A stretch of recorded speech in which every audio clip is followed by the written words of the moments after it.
of the pride that he did not need any of his other brethren in the ministry in that city. He had the biggest church. He had the wealthy people. He had everything he needed. And God broke his heart about his lovelessness for the brethren in the ministry. And one day, he called as many of the pastors and their wives to a home of one of his parishioners. And there we started in at 9 o'clock in the morning. And he asked all those brethren for forgiveness.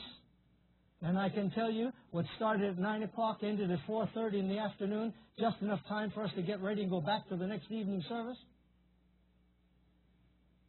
And during that day, all kinds of things happened. One pastor after another, making things right, one with another. One pastor's wife, she said, here I am in Saskatchewan. I'm used to being out in British Columbia with the beautiful trees and the hills and the mountains and the water and the ocean and all the rest of it. And here I am in Saskatchewan, and here nothing like that. And here I'm in a basement suite. We live in a basement suite and a small congregation and the winters of Saskatchewan and all the rest of it. And she went on like that. She said, I read a book when I became a pastor's wife, How to Be a Pastor's Wife and Love It. She said, I've been a pastor's wife for 3 years, and I can write a book, How to Be a Pastor's Wife and Hate It. And God broke her heart. And that couple was melted before God and restored in ministry. One thing after another taking place like that. It was amazing to begin to see how God was at work. Well, churches were cleansed. One pastor said to another, he said, I wonder what this church would look like if at any given Sunday God Almighty would take the lid off of my congregation. And this was a church close to 1,000 people. If God would take the lid off of this congregation, I wonder what it would look like to God, to a holy God, to a pure God, absolutely pure God.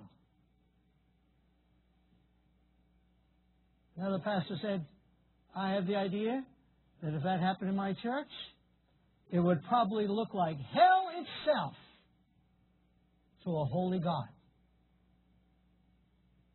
Well, we found ourselves there on a Sunday morning. The service began at 11:15, only to find that the meeting ended at 3:45 in the afternoon. Did we preach that long? No. The message was preached. God Almighty came on the scene. God began to break people's hearts. All kinds of people across the congregation making things right one with another. We gave 4 invitations for people to go to a place of prayer. Some people left. You know, they left to go to the restaurant at 12:30. You know, they had to beat the Pentecostals to the restaurant. And so they were there. They left. Guess what? They went home, and they get phone calls from the church. Please, come on back, come on back, come on, the service is still going on. And by the way, come on back, I've got to talk to you. Why? They've got to make something right. The pastor sat on the platform, all kinds of people coming up to him. And he sat there, and they were making things right, one with another, with the pastor, right on the platform. 3:45. The following Sunday, we're in the same church. And guess what? The service ended at 1:45 in the afternoon. You know what the pastor said? We're getting cleaner. We're getting cleaner. God cleansing His church. Does revival affect church boards? Absolutely. There's a church board in Eastern Canada. When God worked in their hearts and lives, you know what they said? We used to spend the first 2 hours. Well, no. We spend the first 10 minutes with a devotional. Get that out of the way, and then just get on with the business. And then the rest of the night, fussing and fuming over what needs to be settled. And go home close to midnight with our stomachs churning. Now, they're telling other church boards, now it's changed. Now we spend the first hour and a half or 2 hours on our knees, praying for each other, ministering to each other, bearing each other's burdens, praying about the decisions that we need to make for the church. And then get up off our knees and spend the last hour doing the business, going home with all kinds of things confirmed, settled, and peace in our hearts to know that we've heard from God and we've responded to God in such a way. A district superintendent of that district, over 170 churches, 70 churches in that district.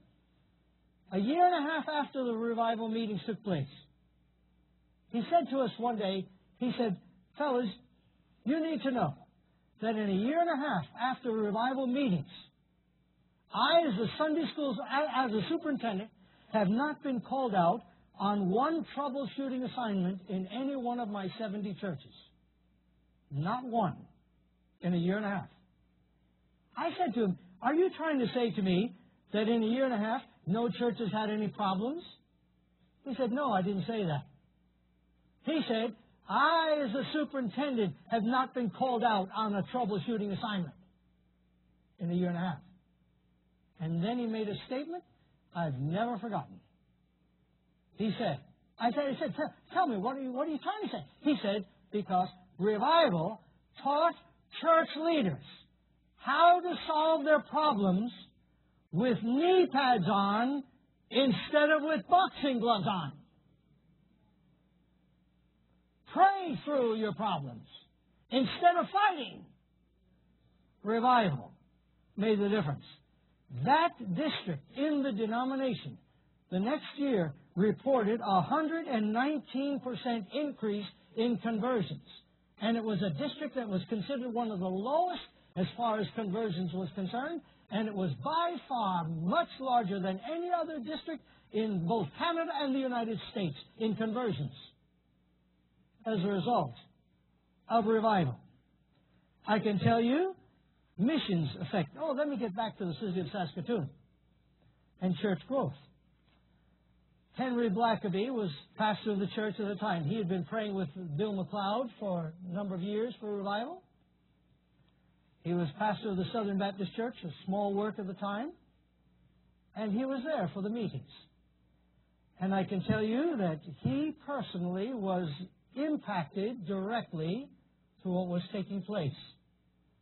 I met him there in his office one day. In fact, he was very much behind the scenes during this whole time. But God was doing a powerful work in his life and in his heart. And it's wonderful to see that happen. And then I can tell you that if he were here right now, standing on this platform, which he was in March of this year, in front of the 35th year anniversary celebration in his own city, he would tell you that revival absolutely revolutionized his ministry, the church. He started about 10 churches for 10 solid years after. He'd tell you the results of what happened. University students were impacted. 10 other churches were started in the area. And then he starts talking about how revival changed his family, changed his ministry, changed his writings. And he said, you realize that Experiencing God was produced in 1998. He said, that's all a direct result of what happened here in revival in 1971 that changed my life. In fact, I interviewed him on the platform that night, and it was marvelous to hear him say, and the words right out of his mouth, he said, I guess I would have to say that my whole DNA for life has been changed as a result of revival. So when you think of the ministry God has given that man worldwide, just remember God Almighty got a hold of a pastor in a simple little church in Saskatoon and touched his heart and ignited him at a level that he's never been the same, and he's not afraid to say it. So who are we? Where are we? What does God want to do in any of our hearts, in any of our lives? I can tell you what happened to other people. And missions. Winnipeg, the city of Winnipeg alone, where Bill McLeod and another pastor had a crusade. Lou and I were not even there. That was the beauty of what was happening in revival. It didn't matter who was preaching.